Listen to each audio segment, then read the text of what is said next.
Welcome back to Newsmaker Live, and thank you very much for staying tuned to the program. A fascinating show so far. We're speaking here with Vincent mcdoom, fashion designer, man who has traveled the world following fashion, or fashion following after him, however you want to put it. He's related to fashion in some way or the other. And very interesting, your story, you know, how you got to France. I want to take it from there before we get into what you are here to do with the St. Lucia Tourist Board and this St. Lucia Jazz and Arts Festival. You left here on the 15th of April 1989. Tell me about your exploits in France then, and the journey that has taken you from you know, this young man leaving St. Lucia, going into an unknown territory. Although you saw it in the magazines and stuff, you did not know exactly what to experience, obviously. Yeah, and I also have to thank two people who were very instrumental in my life, you know, and may they rest in peace, both of them. And these are two men who detected talent in me. One of them was Mr. Jake Scompton, and the other one was Mr. Romanas Lancico. They saw in me, and they gave me what was necessary and the tools to make it, you know. So that having been said, I left St. Lucia and I was going to France. I was going to the place where I had dreamed about, where I felt, you know, which was the mecca of fashion, and which was the cradle of good taste and luxury. And but when I got to France, it was not at all what I thought it was going to be like, because I had arrived in France with a scholarship, and the scholarship limits you to so many things, you know.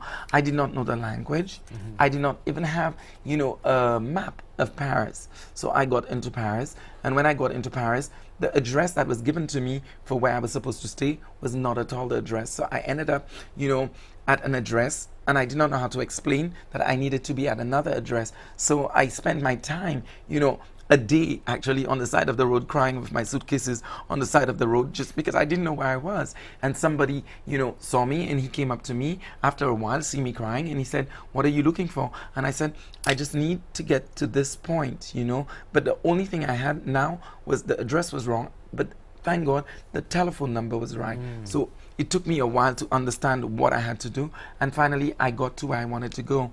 And what I did was that finally, instead of going to the house of Yves Saint Laurent, which I was stated to go, he had already had his quota of trainees for that season. So what happened was that the House of Paco Rabanne accepted me, and the House of Paco Rabanne, it became famous because he was the first designer to use metal in the 60s, with designers such as André Couège, you know, was very instrumental and very, you know, well known at that time. Mr. Dior at the time, before Mr. Saint Laurent went into the house of Dior and become who he became today, thanks to the help of Mr. Pierre Berger, who was his mentor, you know. So all of this happened. So what I did was that I went to Paris, and I went working as a trainee at the House of Paco Rabanne. I did it for about 6 months, and I knew I wanted to stay in France. So what I did was that, unfortunately, because I felt it was the atmosphere I felt good in.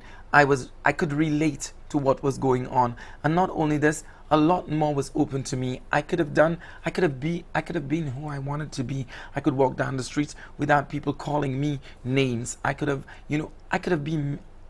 grown, you know. I felt I was growing, and I did not have anyone, religion, family, or, you know, society, you know, debasing me, you know. Because something you must know is, as a child, you know, I had a dream, and my dream was, I realized I was unique. And as a child growing up, a boy which was very elegant or very feminine, you know, you get it from school up to 17, you know, and you had St. Lucians calling me, you know, like what we call in St. Lucia a bula. You know what I mean? I do not know what that means. It seemed like an insult, but, you know, and my dream was one day I would stop these persons calling me that name, because I wanted everybody to put Mr. in front of my name.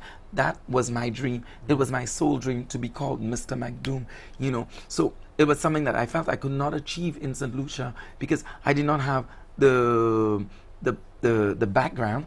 I did not have, you know, ways and means or doors opening, or it was really clogged, you know. It was a macho society and very clogged, and I did not feel welcome in that society.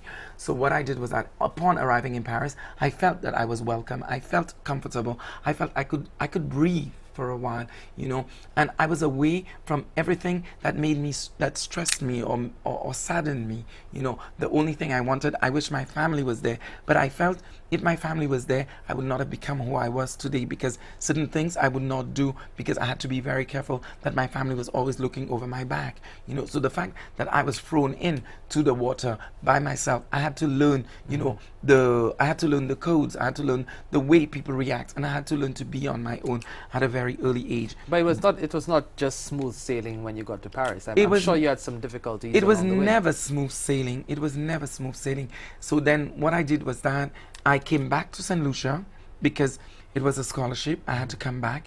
I could not overstay my welcome. I came back to St. Lucia. But upon my arrival in St. Lucia, Gilles Marek, who was the cultural attaché at the French embassy, he said to me, Mr. McDoom, I don't think, you know, your place is in St. Lucia. You should go back to France. So what he did was, with the help of Paco Rabanne, who sent in, you know, a recommendation letter saying that I had what it takes to become a designer, that I should go back to school because I knew what it was like to do the practical side of it, but I needed the theory part of designing.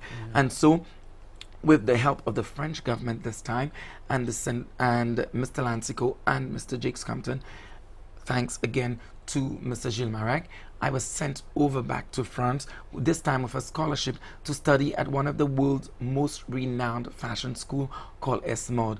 There I would go to school for 3 years, and after going to school for 3 years, I left school, but then again my scholarship ended. And when my scholarship ended, I decided I was not coming back to St. Lucia. I was going to make it work come what may. So what I did was that I was an illegal immigrant in France for a very, very long time. And it was in the early 90s when it was the first Bush war, Father Bush. It was his first war against Iraq, and the French government was not very kind. The French government did not take too kindly to the fact that foreigners were working in France and they were taking the jobs of the French, you know, living there. So what they did was, you know, it was just like the time Margaret Thatcher sent, you know, foreigners back to their countries, and one of the how you call it, the interior ministers, called Charles Pasqua, he was, you know, sending a lot of immigrants back to St. Lucia.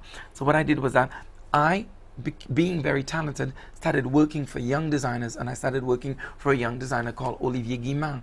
He was working for the house of Guy Laroche, and then I started and Paco Rabanne as well. I started working for Andre Walker. I started working for Angelo Talazzi, which were all big fashion houses at the time, but I worked for them for free. What they gave me in return was dresses. Well, I hope you're keeping up, because I mean, you know, as I told Vincent earlier on in the program, I'm not up with my fashion, so it's a steep learning curve for me, but I think I'll get there eventually.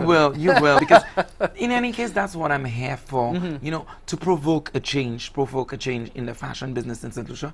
I think we have seen talent, you know, and that change I think is highly necessary if we are supposed to become competitive with the outside world, or we want to be like the outside world. We have to do like the outside world. Let's jump to what you're here for, because the St. Lucia Tourist Board invited you to be part of the first ever St. Lucia Jazz and Arts Festival, and a component of that is this fashion showcase. Tell us about that and how you got to come back to St. Lucia again. Yeah, in France a lot had happened to me already, and now I had become a television. Not only had I worked with some of the biggest names in fashion, Marc Jacobs at the House of Vuitton, and you know, all of these other designers, but I had moved on again as a fashion consultant for fashion houses, but I had started working on television. I had my own show on one of the most elite television stations in France, but also I did a tele-reality show on one of the biggest television stations in Europe called TF1. That had given me an immense notoriety, and that, coming from that show, I was casted to be a judge on the French version of America's Next Top Model, which I would move on to do Germany's Next Top Model, Poland's Next Top Model, and Russia's Next Top Model. And that opened the doors for me, and then certain doors were opening, and certain doors were opening to movies. So I just finished a movie where I have the lead role, I have the lead character, and I play a St. Lucian actually in that movie. And I think not too hard for you, right? God have mercy. It's a wonderful career. I'm meeting lots of people, and sky's the limit, as you say, you know. But then I was playing a St. Lucian in this movie, and this was huge publicity for St. Lucia. And in a way, I was giving back, and giving back to all of these models in all of these different countries. I felt something could have been done in St. Lucia as well. So when I got a call, not a call, I got an email from Thaddeus Antoine, who explained to me that the jazz festival had changed into the Jazz and Arts Festival, and new components were added to the festival, and one of these components was a fashion component. And what they were doing, they were asking for proposals from different persons to be able to see which proposal would be interesting so that they can use it at the jazz festival. And because I was a St. Lucian and I had that kind of expertise, they had thought of me and wanted that I prepare a proposal. The proposal that I had given them, you know, at the St. Lucia Tourist Board, you know, was a proposal which for this year was a little bit too expensive, because that proposal was I was supposed to bring in French designers to help St. Lucian designers work with these French designers, also bring in one or two top models so they can work with the models from St. Lucia. But at the time, you know, the lineup for the jazz festival for the singing part was already done, and the fashion component, they had to invest money in it, but they didn't have that much money, you know, to invest as much, you know, as they would have loved to. So they said to me at the tourist board, we love your idea, but what we have to do is this year we have to taper it down. We'll think of these your proposal, which is a little bit costly, for probably next year, but we would like you to come down to St. Lucia to work with us, you know, and give us your expertise, and we'll take it down to casting St. Lucian designers, you know, and if you could help us work with the St. Lucian models, cast the models, you know, and also train the models for about 3 weeks to prepare them for a show. And when upon arriving here, you know, I had a wonderful meeting with the tourist board that I thank very much, and also the St. Lucian government for being interested in me. It was when they asked me to do it, I felt it was a call of duty on my behalf. I needed to give back because I'd given back so much to others. So when they asked me to do this, I accepted right away. So I said I would do it, and I would do it for free. Because for me, I felt it was benevolent, you know. I felt that I had done so much for others, and it was high time to do for my country. And I had not done much in fashion for my country, whereas in,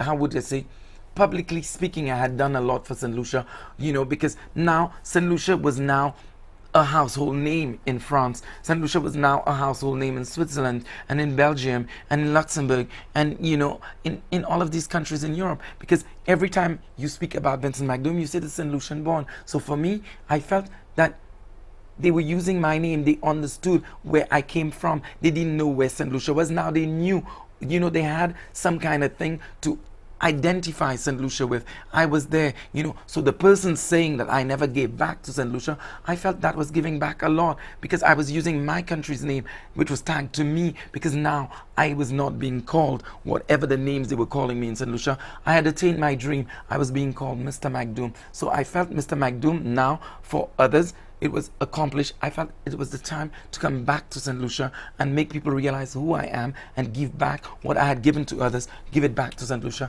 And that was the opportunity that the tourist board and the St. Lucian government offered to me. And I could not help but seize the opportunity. Well, it created some ripples, and I want to talk a little bit about that when we come back. We'll take another break on Newsmaker Live. When we come back, we'll talk about some might say a firestorm that was created with Vincent coming back to help the St. Lucia Tourist Board with their first St. Lucia Jazz and Arts Festival. We'll take that quick break. Don't go away. We'll be right back.